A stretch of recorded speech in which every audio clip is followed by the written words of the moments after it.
Hello, this is the Business Edition with me, Alice Baxter. Unrest in Egypt, at least several people are dead. Clashes involve the military as well as both supporters and opponents of the ousted president. As instability persists, the dire economic situation in the country is pushed to the back burners, but the coffers are drying up and Egypt needs its economy back on track. Better than expected jobs numbers in the US, but this good news increases worries that billions of dollars of stimulus measures will be wound down sooner than anticipated. The concrete is pretty solid underneath us, but moving forward without the government help, I think some people are a little apprehensive of that. Samsung shares slump despite record profits. Investors are worried its rapid growth story could be running out of steam. Plus, Japanese tourists are losing the taste for holidays in South Korea. We'll explain why.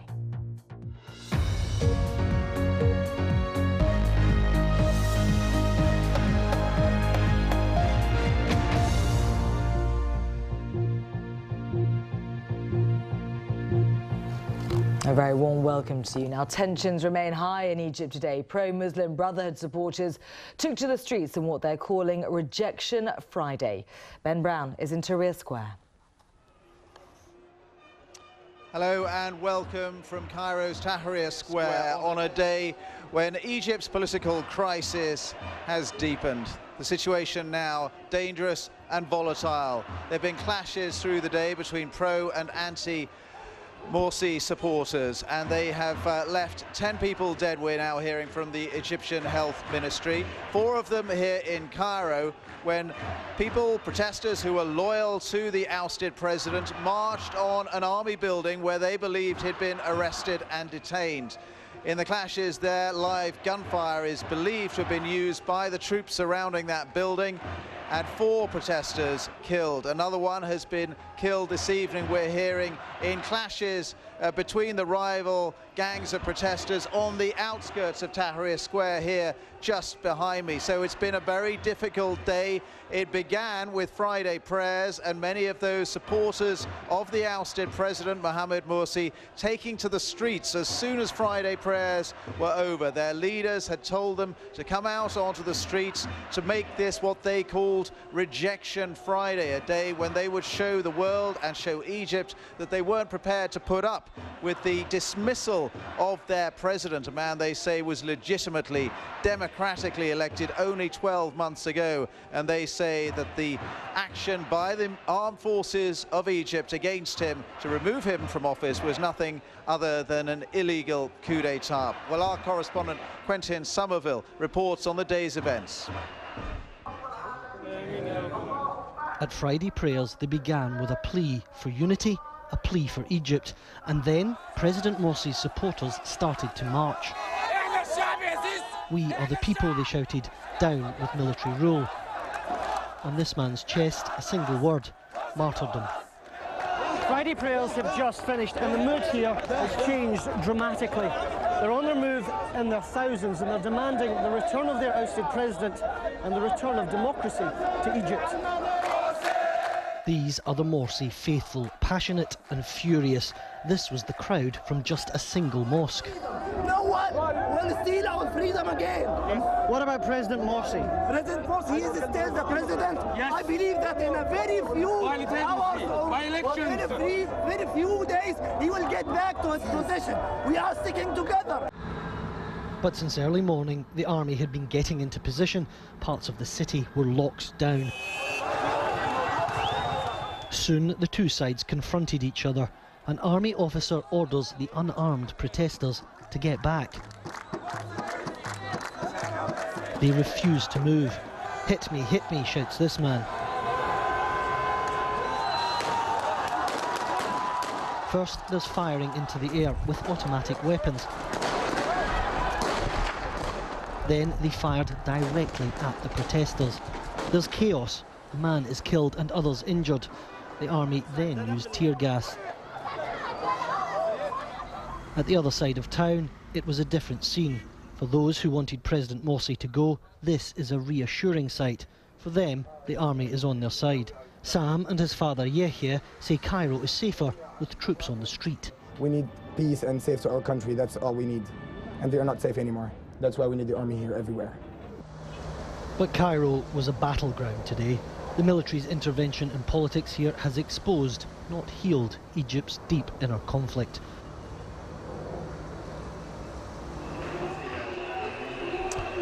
Well, we're just hearing that a state of emergency has been declared in part of the Sinai Peninsula, where there have been attacks in the last 24 hours or so by jihadists and attacks on military checkpoints and police checkpoints in that area. We're hearing a couple of towns having a curfew imposed on them in the Sinai. But here in Cairo, let's just show you the scene live in and around Tahrir Square, where I am right now, and there have been some clashes here, not inside the square, but just on the fringes of the square, where some of the supporters of the deposed President Mohamed Morsi have been trying to get close to Mr. Morsi's opponents, and there have been attacks there, and we gather one person has been killed in those skirmishes. A lot of clashes on the October the 6th bridge across the Nile, not far from Tahrir Square. So it does look like the violence has been escalating through the day here, a day really that's seen the backlash by the ousted President Morsi's supporters. You're watching BBC News. Ben Brown there bringing us the latest from Tahrir Square, where events are clearly very far from dying down. Well, let's stick with Egypt because, of course, the continuing unrest there means that the desperate economic situation in the country is worsening. Unemployment is rising, the coffers are drying up and international investors are worried. Matthew Davies explains just how bad it is. The ousting of President Morsi was welcomed not just with fireworks in Cairo's central Tahrir Square, but also on the Cairo Stock Exchange, as share prices sparked up significant gains. Stocks jumped by more than 7% on Thursday, as investors rallied to the sense of stability the army appeared to provide. The profits reached 20 billion Egyptian pounds in one day. That's a 7.6% gain. The confidence is really high from local and foreign investors. We're bearing the fruits of the revolution. By Friday morning, when the stock markets were closed, supporters of Mr. Morsi took to the streets after prayers. In fairness, the economy Mr. Morsi inherited from his predecessor, Hosni Mubarak, was in pretty bad shape. But in the 2 years since, it's got much worse. Government debt has grown from $30 billion to around $40 billion today. Inflation leapt from around 3% to between 13 and 18%. The political instability meant tourists stopped coming, crimping another source of vital foreign currency for the nation's coffers. There have also been some worries over the price of oil. While Egypt doesn't export oil, around 8% of the world's seaborne crude passes through the Suez Canal. While the authorities that run the canal say it's operating normally, the attacks by gunmen in Sinai are causing concern among oil traders. The question now is whether the new military authorities can head off more unrest and bring the Muslim Brotherhood back into the political process. Because what Egypt needs most is political stability, and quickly. That would show investors and tourists that it's safe to bring their money back into the country, and that will be key to getting the economy back on track. Matthew Davis, BBC News. Well, joining me now is Ishaq Siddiqui, market strategist at ETX Capital.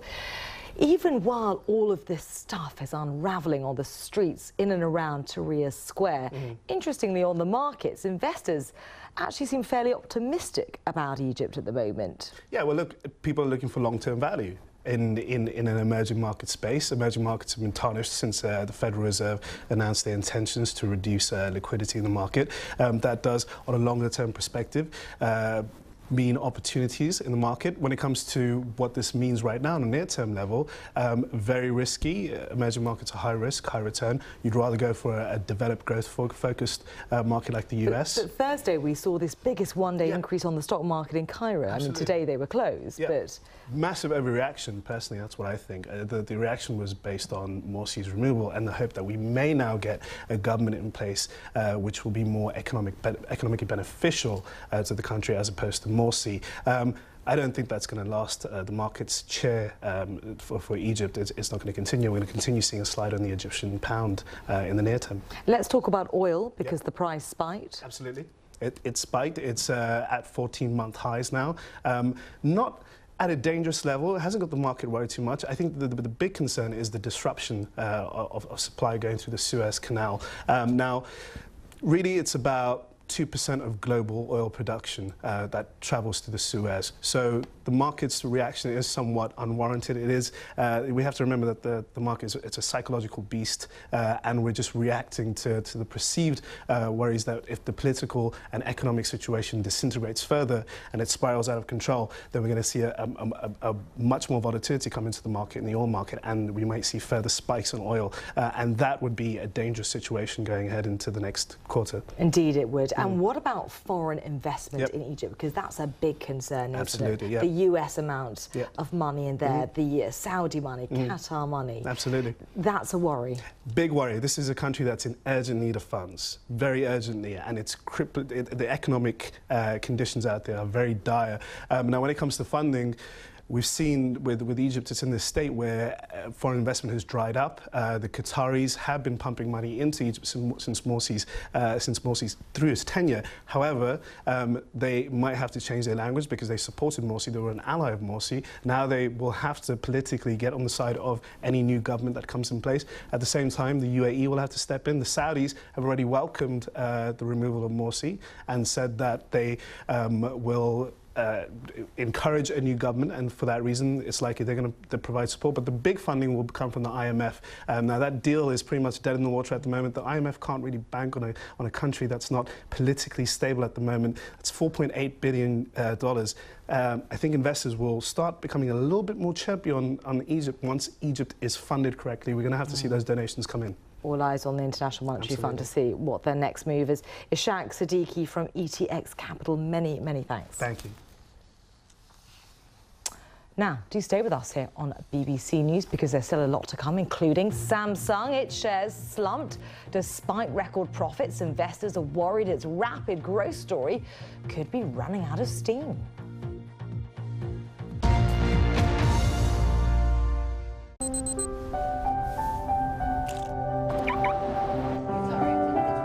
Hyundai believes this is where your inspirations set you free.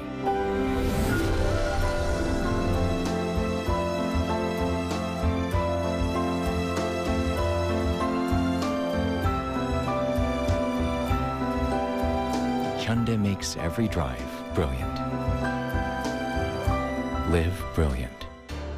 Hyundai.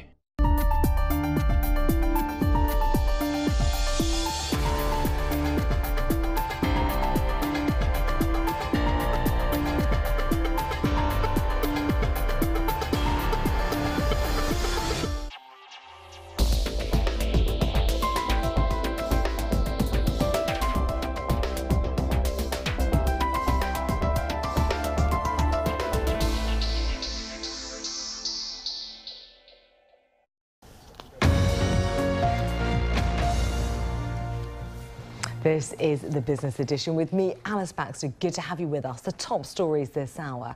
Clashes have broken out in the Egyptian capital of Cairo between opponents and supporters of the ousted President Mohamed Morsi.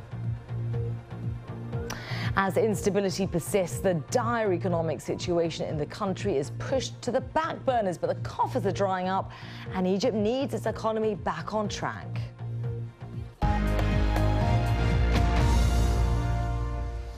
OK, now let's move to the United States, because it's the 4th of July holiday weekend, but on Monday, even more people will be heading back to work. In June, the official employment figures, that's the non-farm payrolls, showed that 195,000 jobs were added last month, and that's much higher than we were expecting. But the unemployment rate stayed the same at 7.6%. Well, let's go straight to Mariko Oy. He's in New York for us. And Mariko, how are the markets reacting to this news? Well, Alice, the stock markets definitely reacted positively to the news. All Dow Jones, Nasdaq and S&P ending the day about 1% higher. We also saw the US dollar rising after this strong jobs data came out. As you say, much stronger than expected. Remember, economists were forecasting an addition of about 160,000 jobs in the month of June. So definitely good news. But not just strong figures for June, but also figures for May and April were revised up. Additional 70,000 jobs were added over those 2 months. So definitely good news. And if the US economy continues to add jobs at this rate, economists say that the jobless rate, as you say, which came in at 7.6% in the month of June, it might fall to about 6.5% by the end of next year. So, Mariko, as you say, this number of 195,000, considerably more than many analysts were expecting. We were expecting around 165,000, weren't they? But it does also increase speculation that the Federal Reserve might now begin to unwind their policy of easy money. That's right, and we did see some nervous reaction at one point today in the stock market as well. Wall Street opened higher, but then we started to see some earlier gains being paired because investors were, as you say, getting worried that because the jobs data was so much stronger than expected, it may mean that the American Central Bank, the Federal Reserve, may start to withdraw its stimulus program as early as September. Of course, the Federal Reserve has been buying $85 billion worth of bonds each month. That may soon be scaled back. And also the chairman, Ben Bernanke, has said previously that he might start to raise interest rates if the jobless rate hit about 6.5%. But having said that, we haven't just been getting positive news about the state of the US economy. We did see the growth figures for the first 3 months of this year being revised down last year to 1.8%. So there have been some mixed signals, and I guess that's why it's been very difficult to predict exactly when the Fed may start to withdraw this stimulus package, and that's partly why investors are quite cautious when it comes to all these new figures. Yeah, place your bets now. Okay, Mariko, many thanks for that. Mariko Oye there for us in New York.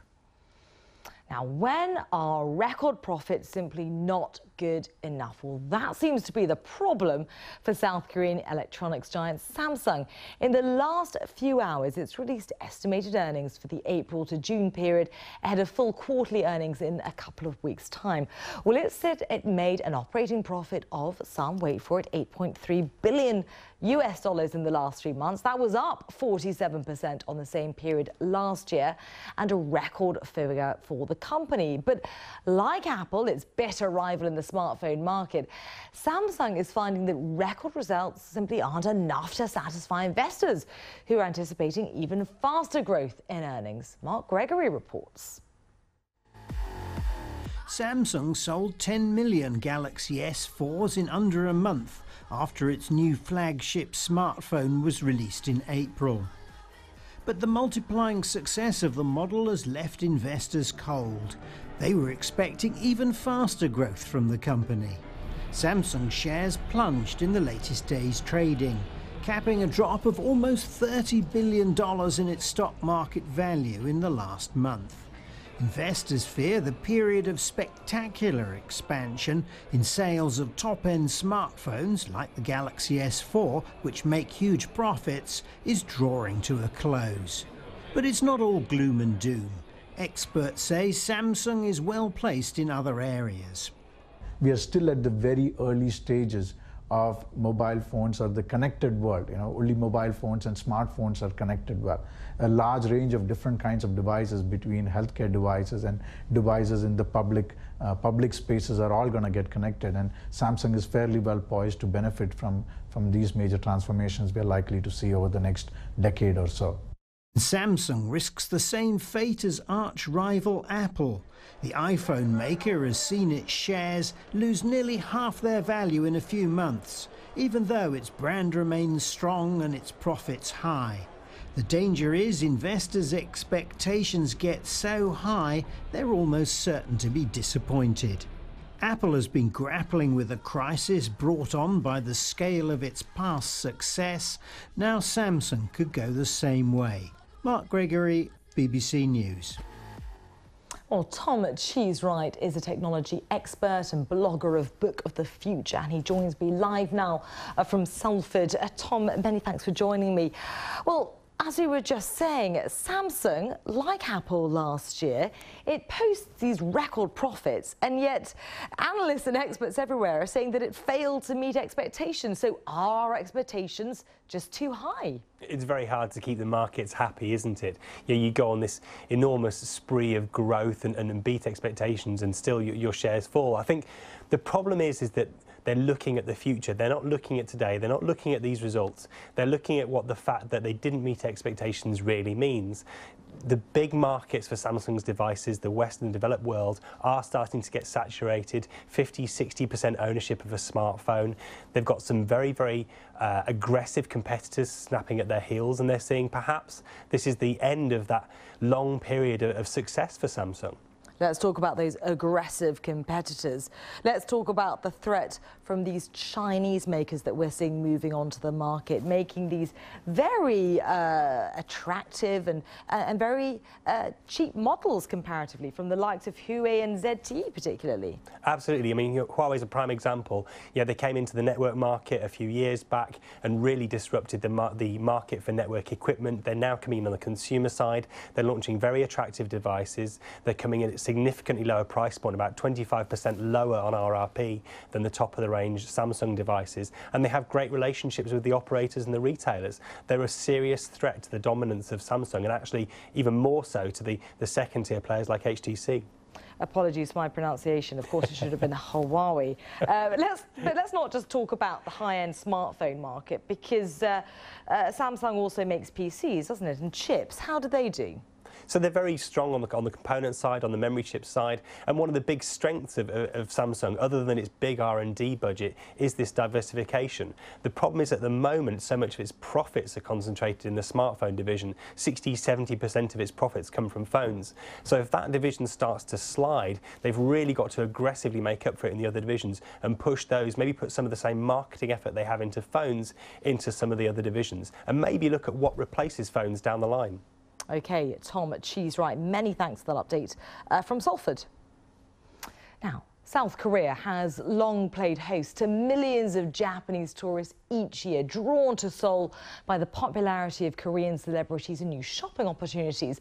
But aggressive stimulus measures by Japan's government have seen the yen fall, and that's having an impact on the number of Japanese tourists travelling abroad. Our Seoul correspondent Lucy Williamson reports. Making Korea's traditional pickled cabbage is a messy business. But that's not why this classroom's empty. This Japanese language cooking class in Seoul used to draw 100 tourists a day. Now it's less than half that. Holidays in Korea have become a lot more expensive for Japanese visitors, thanks to the new weakness of the yen. Not too expensive for Naoko, though. She's been to Korea 5 times already, and no price hike is enough to put her off. I come for the food, the culture. I love the Korean people. It is a bit more expensive, but I'd come to Korea no matter what the cost. The money is not important. For other Japanese, though, the traditional lure of Korean pop culture simply isn't worth the cost of holidaying here. Their numbers have been down on last year by 20 to 30% each month. But is it only prices keeping them away? Korea's tourism organization says the drop in Japanese tourists began before the shift in exchange rates. The weak yen means it is more expensive for Japanese tourists here now. But more than that, there are political reasons keeping them away. Korea and Japan have always had tensions. But last year, they flared up again, and that's when the number of Japanese visitors started to drop. The former president's visit last year to the disputed islet of Dokdo, known as Takashima in Japan, caused a fresh rift in relations. Japan colonized Korea until after the Second World War, and it doesn't take much for old animosities to resurface. So it's probably a mixture of politics and economics that's keeping Japan's tourists away. But here in Seoul's central shopping district, you don't really notice their absence. And that's because the power of the Japanese yen is being eclipsed here anyway. by new, big-spending tourists from China. This vast duty-free shop in central Seoul tells a striking story. Until a few years ago, 90% of their foreign sales were from Japanese visitors. Now, the majority of those sales come from Chinese tourists, whose numbers are growing in double digits and who spend almost 3 times as much as their Japanese counterparts. Exchange rates in Asia may be shifting, but its economic relationships are changing just as fast. Lucy Williamson, BBC News, Seoul. Well, as we've been saying, it was a big day for the US today, with those jobs numbers coming out stronger than expected. And this is the way the markets finished the session. The Dow up 0.98%, the Nasdaq also up over 1%. OK, well, let's just remind you now about our top story this hour. Clashes have broken out in the Egyptian capital of Cairo between opponents and supporters of the ousted president, Mohamed Morsi. Well, do stay with us here on BBC World News with me, Alice Baxter. Thanks for watching.